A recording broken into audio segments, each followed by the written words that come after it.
Welcome friends, स्वागत है आप सभी लोगों का अपने चैनल लेवा प्रो स्टडी में। तो दोस्तों, आज की इस वीडियो में बात करने वाले हैं मैथमेटिक्स में ट्रिग्नोमेट्री की टेबल। जी हाँ दोस्तों, बहुत से बच्चों को परेशानी होती है याद करने में और बोलते हैं सर याद तो कर लेते हैं बट एक दो दिन बाद भूल जाते हैं। तो मैंने सोचा क्यों ना इस पर एक ट्रिक बताया जाए कि बच्चों को ये टेबल याद करने की ज़रूरत नहीं होगी, हर समय निकाल सकते हैं। यह टेबल ट्रिक दोस्तों, इसमें साइन और cos tan cosec sec tan cosecs इसका सबका मान पूछा जाता है।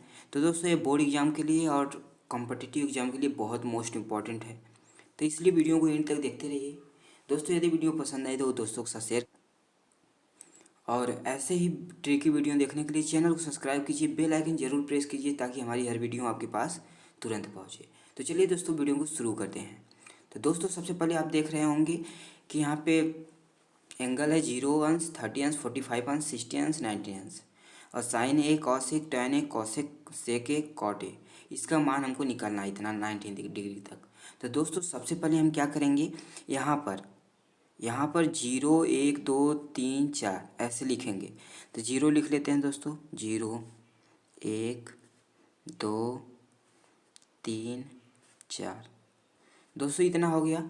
अब इसके बाद हम क्या करेंगे, जो लास्ट अंक है इसी अंक से सब में डिवाइड करते हैं। तो हम कर देते हैं, यहाँ पे 4 हो जाएगा, यहाँ पे भी 4, यहाँ पे भी 4, यहाँ पे भी 4, यहाँ पर भी 4। और दोस्तों क्या करेंगे, इतना हो गया। इसके बाद हम इनका वर्गमूल निकालेंगे। वर्गमूल निकालने के लिए यहाँ पे करड़ी लगा देते हैं, जिसको इंग्लिश में सर्ड बोलते हैं। लग गया दोस्तों, देखिए एकदम आसानी से निकलेगा। बस वीडियो में एंड तक बने रहिए।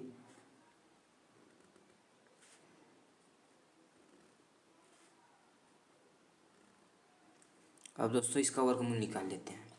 निकालने के बाद क्या करते हैं दोस्तों, निकालते हैं पहले। देखिए दोस्तों, 0 है 4 है, क्या है 0 है 4 है। 4 से 0 में डिवाइड करेंगे तो 0 बढ़ जाएगा और 0 का वर्गमूल 0 ही होता है, यहाँ पे हम लिख देते हैं। तो दोस्तों, अब इसकी बात करते हैं √1/4 का। √1/4 का निकालते हैं तो 1 का वर्गमूल क्या होगा, 1 ही होगा और 4 का क्या होगा, वर्गमूल 2। तो यहाँ पे /2 लिख देते हैं। फिर दोस्तों, इसका निकालते हैं 45, साइन 45 अंश का मान। यहाँ पे √2 है 4 है, इसको 2 से 2 1 जा 2, 2 2 जा 4, 1/2 हो गया दोस्तों। देखिए 2 1 जा 2, 2 2 जा 4। तो यहाँ पे 1 हुआ, यहाँ पे 2। तो इसका 1 का वर्गमूल क्या होगा, 1 ही होगा। और पान यहाँ पे 2 बचा, √2। तो 2 का वर्गमूल क्या होता है दोस्तों, 2 का वर्गमूल नहीं होता, इसलिए हम इसे यहाँ पे √2 ही रहने देते हैं। क्लियर दोस्तों। इसके बाद साइन 30 अंश का मान निकालेंगे। दोस्तों देखिए, यहाँ पे √3/4 है, इसका वर्गमूल निकालते हैं। कैसे निकलेगा, √3/4 है तो √3, इसका 3 का वर्गमूल नहीं निकलेगा, तो इसलिए इसे हम √3 ही लिख देते हैं। यहाँ पे 4 है, 4 का वर्गमूल क्या होगा, 2 होगा, अपन 2 कर दो। क्लियर दोस्तों। इतना तो आई होप आपको बिलीव होगा, इतना समझ में आया होगा दोस्तों। अब इसके बाद क्या करेंगे, यहाँ पे 4 है, यहाँ पे 4 है, 4 से 4 कैंसिल, बचा 1। 1 का वर्गमूल क्या होगा, 1 ही होगा। तो दोस्तों देखिए, एकदम आसानी से निकल गया। अब दोस्तों देखिए, साइन 0 अंश का मान 0 हुआ, साइन 30 अंश का मान 1/2 हुआ, साइन 45 अंश का मान 1/√2 हुआ, साइन 16 अंश का मान √3/2 हुआ और साइन 19 डिग्री का मान 1। इतना दोस्तों आपको समझ में आ गया होगा। अब दोस्तों, इसके बाद क्या करेंगे, एकदम ट्रिक से देखिए। इसके बाद हमें क्या करना है, साइन ए का मान तो निकल गया, अब कास ए का निकलना है। तो कास ए का मान निकालने के लिए हमें कुछ नहीं करना होता, बस इसी का उल्टा लिख देते हैं। यहाँ 0 से 1/2, 1/√2, यहाँ 0 से शुरू हुआ है, बस कास ए में इधर से शुरू करेंगे, बस इधर से लिखते जाएंगे। तो कास 0 अंश का मान क्या होगा, 1 लिख दिए दोस्तों। कास 0 अंश का मान 1 लिख दिए। फिर कास 30 अंश का मान √3/2, देखिए बस इसका उल्टा लिखना है, √3/2। फिर कास 45 अंश का मान 1/2 ही यहाँ पे रहने दो, 1/√2। फिर दोस्तों, कास 60 अंश का मान यहाँ पे क्या होगा, 1/2, यहाँ पे 1/2 लिख देते हैं। फिर कॉस 90 अंश का मान 0 यहाँ पे लिख देते हैं। दोस्तों, इतना तो आपको समझ में आ गया होगा, हमको विश्वास है। अब निकालते हैं tan ए का मान दोस्तों। तो दोस्तों आप जानते हैं कि tan a का फार्मूला होता है, यहाँ आप देख लीजिए tan a बराबर sin a upon cos a। ये फार्मूला होता है, आप जानते होंगे। अब दोस्तों मान लीजिए tan 0 अंश का निकालना है, tan 0 अंश, तो यहाँ पे हम क्या करेंगे sin 0 अंश अपान cos 0 अंश, मतलब sin 0 अंश के मान में cos 0 अंश के मान से भाग दे देंगे। क्लियर दोस्तों। तो इसके बाद दोस्तों देखिए यहाँ पे tan 0 अंश का मान निकालना है, तो बराबर sin 0 अंश का मान क्या है 0 है, फिर cos 0 अंश का मान है 1। अब दोस्तों आपको पता है कि जीरो में हम एक से अब दोस्तों आपको पता है कि जीरो में हम एक से भाग देते हैं तो क्या आता है, जीरो में एक से भाग देंगे तो जीरो ही आएगा। यहाँ पे आपने देखा भी है कि जीरो में 4 से भाग दिए तो जीरो आया, तो जीरो में हम एक से भाग देंगे तो एक आ जाएगा। तो tan 0 अंश का मान क्या हुआ दोस्तों, tan 0 अंश का मान 1 हुआ। अब दोस्तों इसको हम इसको कर लेते हैं शॉर्टकट में, यहाँ पे sin 30 अंश cos 30 अंश मान रख लेते हैं। sin 30 अंश का मान क्या है 1/2, cos 30 अंश का मान √3/2। अब दोस्तों इसको मल्टीप्लाई करते हैं, क्रॉस मल्टीप्लाई, तो 1/2 क्रॉस आई 2 जो है ऊपर चला जाएगा, √, जो है 3 नीचे, इससे कैंसिल हो जाएगा दोस्तों। अब बचेगा 1/√3। तो दोस्तों यहाँ पे क्या हो जाएगा 1/√3। जी हाँ दोस्तों 1/√3। दोस्तों इतना समझ में आया। अब इसके बाद दोस्तों क्या करेंगे, तो डायरेक्टली दोस्तों इसको हम कर लेते हैं। यहाँ पे वो sin 45 अंश का मान ये है, cos 45 अंश का मान ये है। अब tan 45 अंश का मान निकालना है, तो यहाँ पे लिख लेते हैं sin 45 अंश का मान, यहाँ पे sin 45 अंश अपान cos 45 अंश। दोस्तों फार्मूला है, फार्मूला बार बार अब नहीं लिखेंगे, अब डायरेक्ट आपको बता देंगे। तो दोस्तों यहाँ आप देखिए 1/√2, फिर यहाँ पे 1/√2। दोस्तों आई ऊपर चला जाएगा, क्रॉस मल्टीप्लाई होगा तो 1/√2 इंटू √2/1, इससे कैंसिल दोस्तों बराबर 1 आ गया। तो यहाँ पे हम डायरेक्ट 1 लिख देंगे। दोस्तों मज़ा आ रहा ना दोस्तों, मज़ा आ रहा तो वीडियो को लाइक कीजिए, चैनल को सब्सक्राइब कीजिए। फिर दोस्तों इसके बाद हम निकालते हैं हम tan 60 अंश का मान। तो दोस्तों हम ऐसे ही करेंगे, क्या है हम देखिए डायरेक्टली कर देते हैं। यहाँ पे 2 है, यहाँ पे 2 है, नीचे नीचे कैंसिल कर देते हैं। यहाँ बचा √3, फिर यहाँ पे 1, तो यहाँ पे हो जाएगा क्या, यहाँ देखिए √3/1। तो दोस्तों ये जो 1 रहता है नीचे, इसको हम नहीं लिखते हैं तब भी चलेगा, लिख दोगे तो कोई बात नहीं। यहाँ पे हम डायरेक्टली √3 लिख सकते हैं।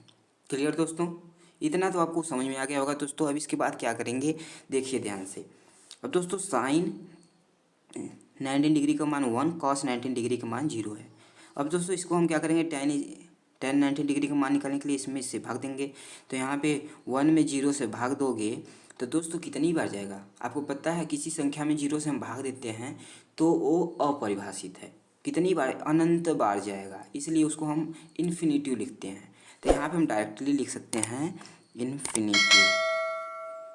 आई होप आपको समझ में आ रहा होगा दोस्तों। समझ में आ रहा है वीडियो को लाइक कीजिए।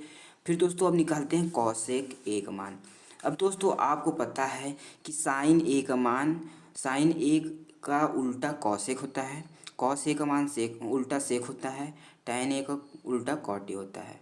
तो दोस्तों आपको अब क्या करना है, सिर्फ क्या करना है, जो इसका उल्टा a होता है तो बस इसका उल्टा यहाँ पर लिखना है, इसका उल्टा a होता है तो इसका उल्टा यहाँ लिखना है, इसका उल्टा उल्टा बस उल्टा लिखना है जैसे दोस्तों, मतलब इसका विलोम लिखना है, विपरीत। तो दोस्तों कैसे लिखते हैं आइए देखिए। देखिए दोस्तों यहाँ पे sin a का मान 0 है, यहाँ पे cosec a का मान निकालना है, ये 0 है तो यहाँ पे 1 होगा, तो 1 0 में, तो दोस्तों इसका उल्टा में क्या लिखना है, तो यहाँ देखिए 0 है, यहाँ पे cosec a का मान निकालना है, तो 0 है तो यहाँ पे 1 मान लेते हैं, फिर यहाँ पे 0 से भाग देंगे तो इन्फिनिटिव बच जाएगा, इसलिए इसका मान क्या होगा इन्फिनिटिव, अनंत बार, अपरिभाषित है। अब दोस्तों देखिए इसका उल्टा लिखना है 1/2, तो इसका 1/2 है तो इसको हम क्या लिखेंगे, इसका उल्टा मतलब 1 नीचे आएगा 2 ऊपर जाएगा, तो 1/2 हो जाएगा, क्या हो जाएगा 1/2। इसका 1/2 है तो ये हो जाएगा 2/1। तो 1 हम नीचे नहीं लिखते हैं, बस 2 डायरेक्ट लिख देते हैं, तो 2 लिख देते हैं, इसका मान हो गया दोस्तों। इसके बाद क्या करेंगे दोस्तों, देखिए ध्यान से, फिर यहाँ पे 1/√2 है, तो यहाँ पे हम क्या लिखेंगे, √2 ऊपर चला जाएगा, 1 नीचे, तो √2 लिख देते हैं, 1 रहने देते हैं, √2। क्लियर दोस्तों। अब इसके बाद क्या करेंगे दोस्तों, ध्यान से देखिए बस, यहाँ पे √3/2 है, तो इसका क्या हो जाएगा 2/√3। बस दोस्तों इसका उल्टा लिख देना है, यहाँ पे 1 है यानी 0 होगा, फिर तो वो 1 में 0 से भाग देंगे, मतलब यहाँ पे 1 है तो इसके पहले क्या रहा होगा 0, तो 0 में 1 से भाग देंगे तो क्या बढ़ जाएगा 0 बढ़ जाएगा, तो यहाँ पे हम 0 लिख देते हैं। अब दोस्तों इसके बाद सेक ए का मान लिखेंगे वैसे ही, बस इसका उल्टा लिखना है। तो दोस्तों 1 है, 1 है तो यहाँ पे 0 होगा, 0 में 1 से भाग देते हैं तो क्या कितनी बार जाएगा, एक बार, यहाँ पे 1 लिख देते हैं। फिर इसका उल्टा √3/2 है तो इसका हो जाएगा 2/√3। देखिए दोस्तों एकदम आराम से आएगा, बस आप देखते रहिए ध्यान से। यहाँ पे 1/√2 है, बस √2 लिख देते हैं, 1 रहने दो। यहाँ पे 1/2 है, 2 लिख दो, ख़त्म। यहाँ पे 0 है यानी 0 है तो 1 रहा होगा, तो 1 में 0 से भाग देंगे तो कितनी बार जाएगा, अनंत बार, अपरिभाषित है, इसलिए हम यहाँ पे इन्फिनिटिव लिख देते हैं। इतना क्लियर दोस्तों। अब इसके बाद दोस्तों हम क्या निकालेंगे, कॉट ए का मान। कॉट ए का मान कैसे निकालते हैं, देखिए ध्यान से, यहाँ पे tan ए का मान 1 है, इसके मतलब इसके अगले वाले विपरीत अंक 0, 0 से 1 में भाग देंगे तो कितनी बार जाएगा, इन्फिनिटिव बार, तो यहाँ पे हम क्या लिखेंगे, इन्फिनिटिव। ध्यान से देखिए दोस्तों। इसके बाद क्या करेंगे, 1/√3 है तो √3 लिख देंगे डायरेक्टली। इसके बाद देखिए दोस्तों, यहाँ पे 1 है, 1 है ना, तो 1 मान लेंगे, फिर 1 से यहाँ पे 1 है तो इसका उल्टा 1 ही लिख देते हैं। यहाँ पे √3 है तो इसका क्या हो जाएगा, 1/√3। 1/√3 क्यों होगा, क्योंकि इसके बट्टे इसका उल्टा लिखना है ना, बट्टे 1 मान लेते हैं, 1 ऊपर चला जाएगा, √3 नीचे। क्लियर। यहाँ पे इन्फिनिटिव है, अपरिभाषित, तो यहाँ पे हम क्या लिख देंगे, 1। दोस्तों आगे आप निकल के हमारा ये चार्ट।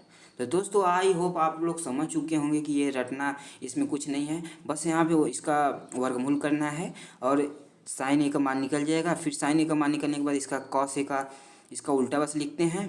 फिर tan ए का मान फार्मूला से निकाल लेते हैं, आपको पता है। फिर साइन ए का मान, साइन ए का उल्टा कॉसेक होता है, कॉस ए का मान उल्टा सेक होता है, tan ए का मान बराबर उल्टा कॉट ए होता है। तो बस इसका मान लिख देना है। तो आई होप आप लोगों को समझ में आ गया होगा। तो दोस्तों समझ में आ